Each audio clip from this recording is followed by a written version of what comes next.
Hello from DeBakey High School, and I'm going to be explaining photosynthesis. So photosynthesis consists of a light-dependent reaction and a light-independent reaction. But before I explain that, this is an action spectrum, which basically shows the effectiveness of different wavelengths on photosynthesis. So in the light-dependent reaction, light will hit photosystem 2, and it will excite the electrons, which come from magnesium. And so the electrons will jump into the primary acceptor. And as it's jumping, it leaves a hole. Therefore, in photosystem 2, water will break apart, will split, and then the electrons from water will fill up the hole that magnesium left. So the magnesium electrons will jump into the primary acceptor, and then it'll go down the electron transport chain. And as it's doing so, it'll pass through the cytochrome complex, and that will pump hydrogen from the stroma into the thylakoid space. So this will cause a high concentration of hydrogen ions in the thylakoid space. So therefore, it will go down its concentration gradient through the ATP synthase, and this is called protein motive force. So the hydrogen ions will go down the ATP synthase, which will cause it to turn to produce ATP. At the same time, in photosystem 1, light will hit photosystem 1 and excite the electrons as well.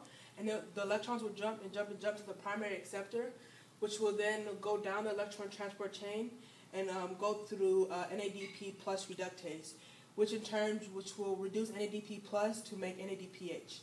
So because the Calvin cycle needs a lot of ATP, there's a cyclic reaction that occurs in photosystem 1.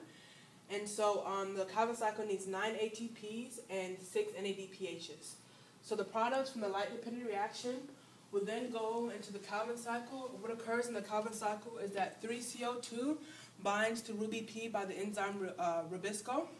And so that produces a very unstable molecule, which then it splits into 6C3. And then 633 is then phosphorylated with the help of ATP to produce 1,3-bi-phosphoglycerate. So it gains a phosphate group. That's why there's 2 phosphates here. And then this, in turn, is reduced by NADPH to produce 6 G3Ps. And when that occurs, from the 6 G3Ps, one of them leaves, so 1 G3P leaves, and then 5 goes back through the cycle and is reworked into the original molecule with the help of ATP. And so photorespiration is basically the same thing as the Calvin cycle, and it happens in C3 plants, but this occurs in hot and dry environments during the daytime.